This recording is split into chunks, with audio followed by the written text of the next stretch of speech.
Hey there, welcome back to Life Over 40 podcast, where we redefine what life looks like over 40 and how women can step into this next chapter of our life with clarity, purpose, and joy.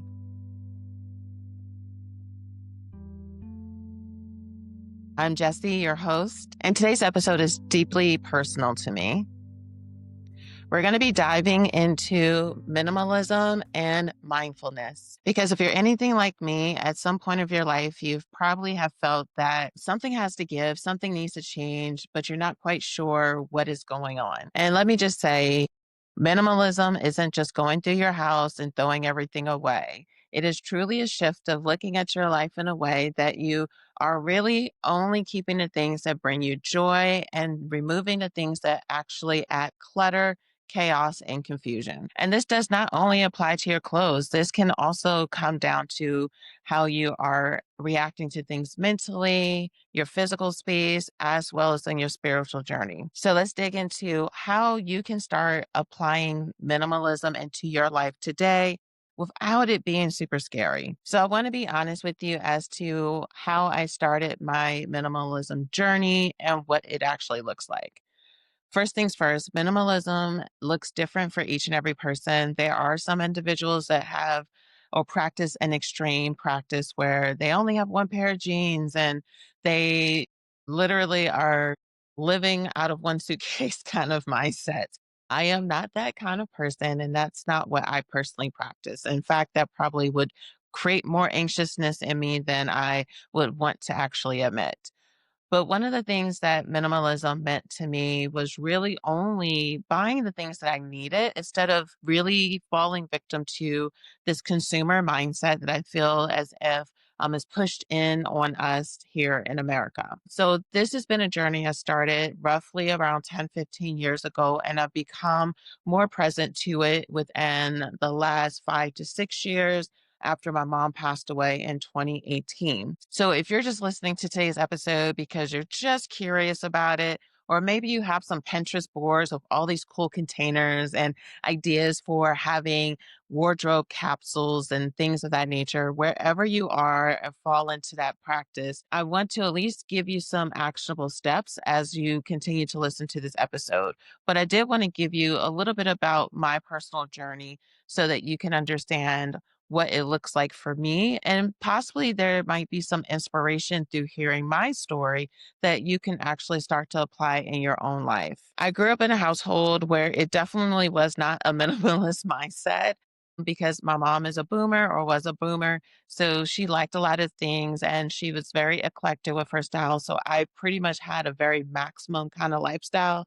Like it was bold colors everywhere. We had every wall had some kind of decoration on it. It was all intentional. We did not hoard. It looked really nice and it was very stylized. However, one of the things I found myself in doing because I'm 6 feet tall, I wear a size 11, 12 shoe. I used to buy all kinds of clothes out of like this lack mindset, or because there really was a lack when I was younger, because there wasn't a lot of options. So my trigger in maximum like consumption was one because of how tall I am and my size and structure.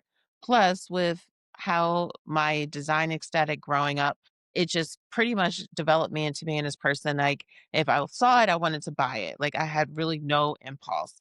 But when I got older, I kind of got to this place of like, why do I have clothes I'm not wearing? Do I really need to have all these shoes? And really at 30, I realized how much money I probably blew just by buying things that had no real value because I realized that pretty much every 5 to 10 years, my style had changed, and I'm like, I'm just throwing away all of these clothes. So that was the initial thought process in it. So I went through my first purge process of really just getting rid of things that really no longer serve me. So that came down to like clothing that I might have bought when I was 21. I'm like, why am I at 30 years old still having that? I don't care if it comes back. And even if it comes back, should I really even be wearing it? So I had that realization and I started really embracing the process. Then I've also became present to the fact of I tend to get very anxious and overwhelmed when I feel a lot of clutter in my household or just in my work life. So a lot of my friends would tease me about how organized and structured I am when it comes to color coding my calendar and things of that nature. So I realized that even in my home, when I felt as if I had a lot of things, I felt anxious because I always was thinking, I need to clean things, I need to move things. It really kept me busy. So that is what made me think, okay, with items in my house and items that I wear, why am I actually holding on to these things? So that was the initial thought for me is like, why am I doing these things? What's really, does it really even serve me? And now I actually am in a space of like when I purchase things, because I do still shop, I still do buy certain things, but I often am in a space of, am I buying this to serve some blank emotion or am I buying things that are actually aligned with the person I'm becoming? I think that that's a question that we all need to ask because sometimes we're holding on to these things because we add some kind of value there that may not be realistic, or it might not even be aligned with who I am today. Like if I was that graphic t-shirt girly when I was in my 20s, but I am walking into this era where I'm this boss babe that I show up powerfully, confident, and all these other things. And you personally don't think that the graphic t-shirt girly is aligned to that, then it might be time to let go of that look and aesthetic. So for me, minimalism wasn't really about getting rid of stuff. It was really getting clear about keeping things that give me joy, being present to the memories that I do have, and letting go of things that no longer serve me or serve what is actually important to me. So I think that that is something that is really important for us to remember when it comes to this is that it's not looking like someone else's journey because I know that whenever I tell people like, yeah, I practice minimalism, I live in a studio apartment, why? Because I don't want a big house. I literally don't want one. And it's okay. Like I understand that in America we sold this white picket fence 4-bedroom house and all these things. I don't want that. And it's okay if you want that. But I think one of the biggest parts of life and our journey is really being present to what really adds value to us and being present to the direction we're going. One of the things I keep mentioning is a book that I'm currently reading, and it's called On Your Terms by Nick Siegel. And one of the things that I have really gotten present to is like, what does success look like for me, and what actually brings me joy? And the thing is that memories bring me joy. So if I have extra money, if I see something I like, yes, I might buy it. But also, I like to use my money towards spending time with family, going on trips and things like that. Not a pair of jeans I'm going to throw away in 2 years. So that's just my personal preference. So I definitely recommend for you personally to check out that book because it might be something that really adds value to your life as well. So let me walk you through how I was able to start resetting my life and practicing this, and how I'm practicing this moving into the next 12 months because I am on this journey to transform my life in the next 12 months. So, this is going to be making some really radical changes. And, like, if you watch the episode with Nina saying being radical, the yes to myself, and the first part about minimalism and mindfulness is coming down to the part of the physical purge. So, as you know from my previous episode, I've spoke about the fact that I will be moving abroad. So, if I know I'm moving abroad, that has honestly put a pause on buying a lot of things. Not from a financial standpoint, is on the fact of how the hell am I going to get this stuff across without paying a ton of money. So I'm in this place of like purging things that no longer serve me that I already have, even though I've already let go a good amount of things. But it's made me sit here and think to myself, like, when I go to this other country, do I really need this? Or do I really just want it? Or do I just have it because I have it? So going through those questions really helps me of understanding what do I keep now? And as I continue over the next couple of months, really starting to downsize things. Again, being present to if I end up walking into Home Goods or a store and I see some really cool decor, girlfriend, that's about to be in storage in another couple of months. So I probably don't need to buy it. But if I'm going to see something that's going to help me when I do relocate or packing, I will likely purchase that. So it's not about not purchasing, it's about being clear about why you have things and letting go of the things that you no longer need. So the tip I do give to you, if you're wondering, how do I actually apply this to my life?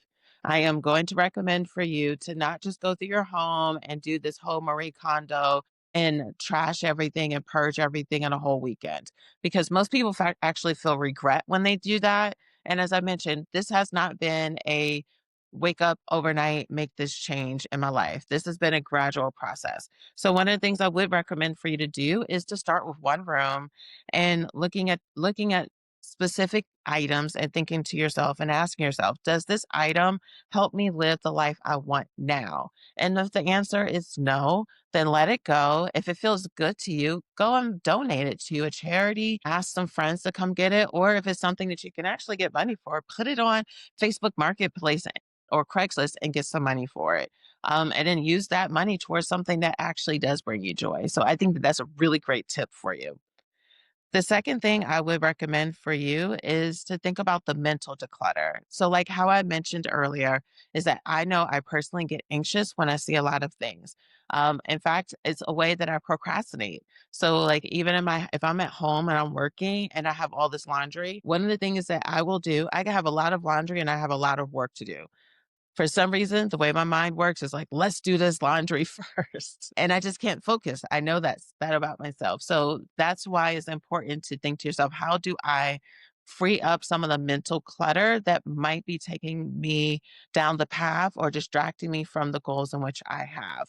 And again, if you do read that book on your terms, it really gives you some clarity on uh, how to really even do this from a mental mindset work. And I've gotten so much clarity on how I am super present to the fact that I am wanting to create success in my life that is filled with love, joy, freedom, and abundance. Like that's what I'm committed to. So, abundance for me is like having the ability to experience life fully and have an abundance of experiences. So that may be very different from you, which is totally okay because again, you don't have to be me. I just want to possibly spark a little interest and excitement for you to think to yourself, how do I, or do I even apply some of this stuff?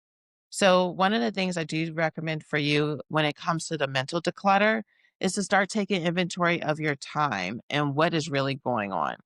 Because with mental declutter, sometimes what it feels like is that we have a whole bunch of tabs. It's like, I need to do the laundry. I also need to go and walk the dog. I need to go follow up with my family. I need to go do all this stuff at work. I need to do blah, blah, blah. So, like, really getting present to what's really going on in your mind. And then also getting present to, are you saying yes to things that you really don't want to say yes to? Because sometimes what happens is that we say yes to too many people and we say no to ourselves at the same time.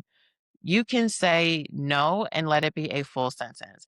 I find that when we do put ourselves in positions of saying yes to things that we don't agree with, often we find we are not doing things full of joy. We are resentful, and often we're thinking about all the other things we could have been doing instead of being at that thing.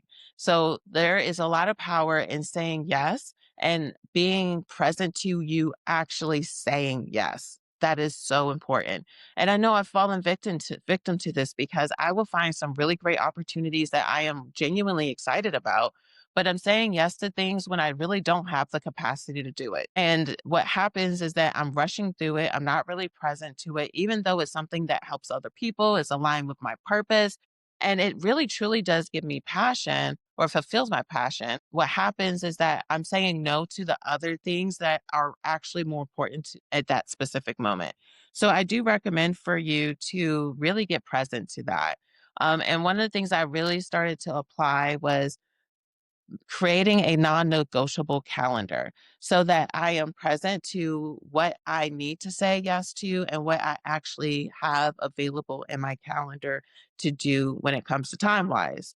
So one of the things I like to do is every Sunday I take time to reset where I look at my calendar, the things that I have upcoming.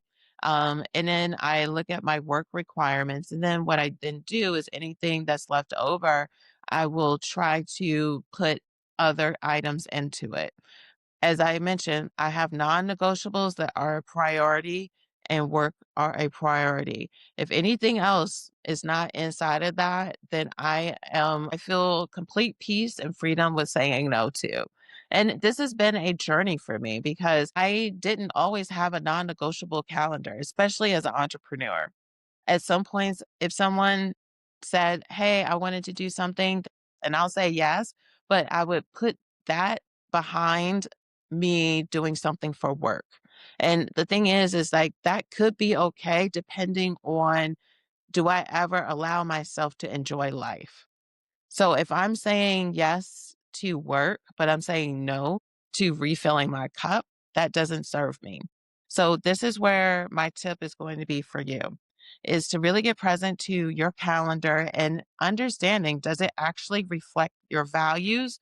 And if it doesn't, it's time for a reset. Because if you're allowing everything else to go ahead of things that really don't serve you, then it's time to really get present to, how do I start to create boundaries in my life so that I'm able to live fully? I want that for you. I think nothing's wrong with living a full life. And I think that it doesn't have to be once you retired. I think that that's something that we're sold, that we have to do and be all these things, and I don't subscribe to that. One of the things I've said multiple times on other episodes, like I have no desire to be a superwoman, and I do not have no desire to run myself down until I'm sick or dead. So I think it's important for each and every person that's watching this episode is to think to yourself, am I actually creating space in my calendar to do at least one thing that's going to bring me joy? And that one thing doesn't have to be a whole day. That one thing can possibly be something that's going to take only 30 minutes, an hour, or 2 hours. But I definitely do recommend for you to take the time to look at your calendar and get present to, are you doing things that are aligned with your values and who you're becoming today? The third area that I would recommend for you is to really just get present to your vision alignment. One of the tasks in On Your Own Terms had you write down like what you would like to accomplish in the next 6 to 12 months. And I really took this on. And what I did was I wrote down what I actually would like the next 12 months to look like. Nothing vague, not, oh, I just want to experience joy. What does that mean? Like that sounds like hoo ha, like earthy kind of conversation. No, like I have definitive goals of like what I want to be able to do with my health and what are the steps I'm going to be taking to do that. What do I want to happen with family, friendships, my creativity, um, things for fun. Like I really took the time to write down those things because more travel with purpose is something I want to do. I want to be able to have more intentional conversations with family where it's not just double tapping on photos on Facebook and Instagram. So I really wanted to know, like, what does specific life areas look like for me, and what actually draws me and what actually excites me to see come to pass. And that's why I do recommend this book to you because honestly, I've had this book now for about 2 years and I would read it halfway through, but I would never make the time to actually do the activities inside of this book.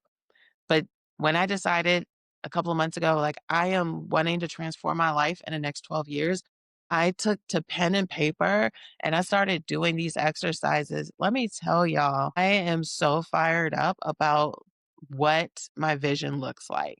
Granted, I am not God and creator of my life, but I'm definitely in a position now that I feel as if I'm doing things that really fire me up instead of allowing everything around me to really manipulate what I should want for success, and getting clear about how I actually view it and how I get to show up for you, for the world, for the people I care about, and using my God given talents and skills to be able to do it.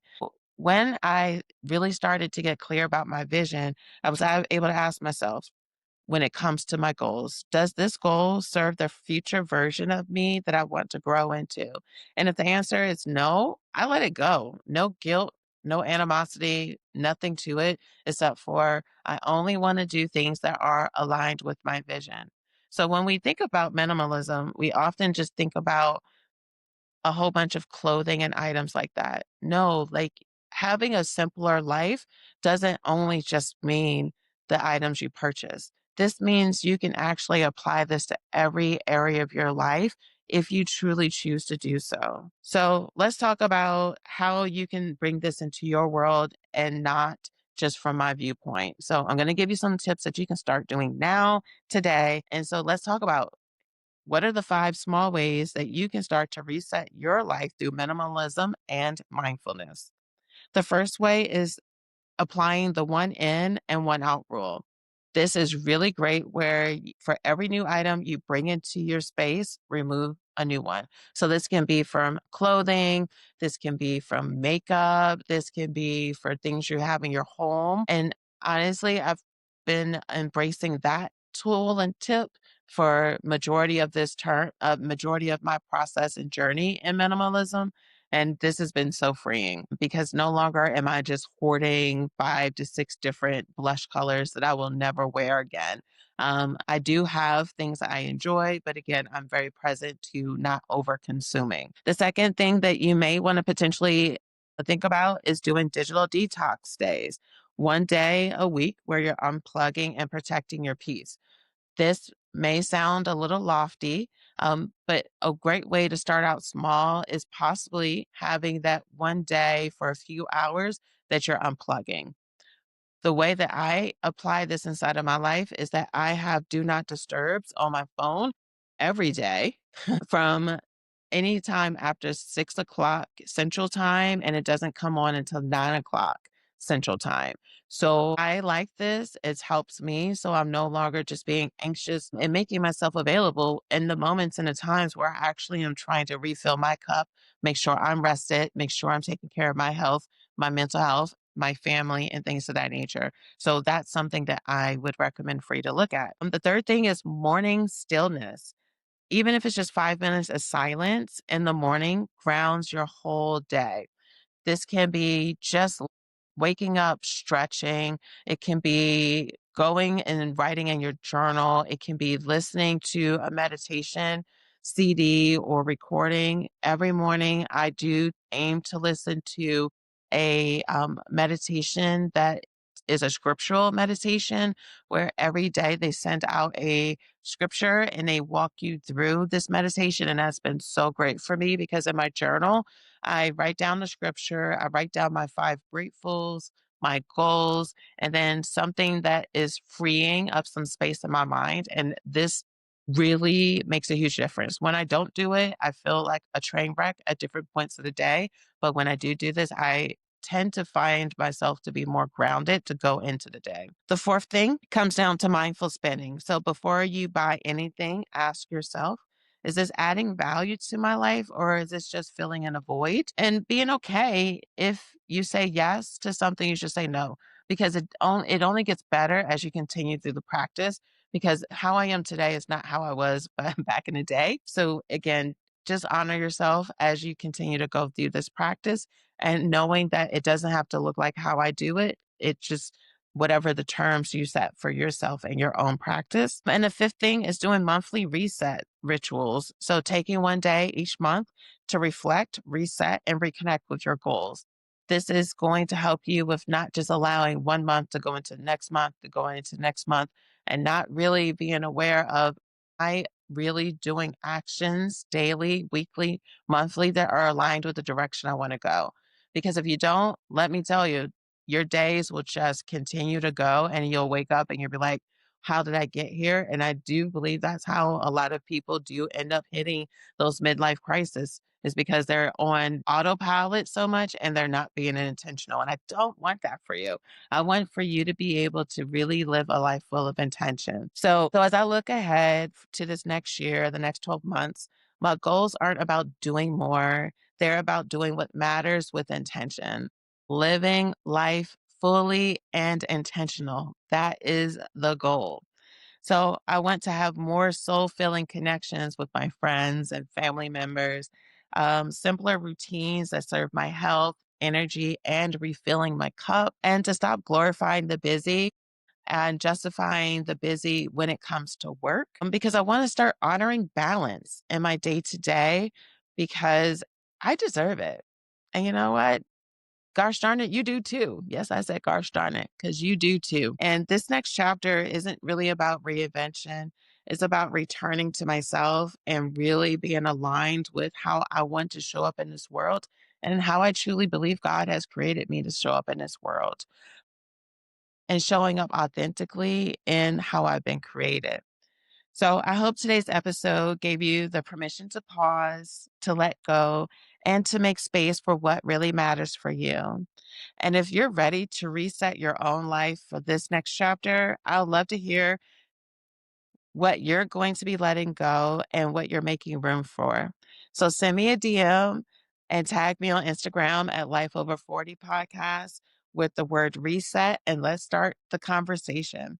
So don't forget to subscribe and share this episode with a friend who needs it. And if you enjoyed it, leave a review. It helps this podcast reach more amazing women just like you. So until next time, keep choosing simplicity, keep choosing self, and remember, it's never too late to start again.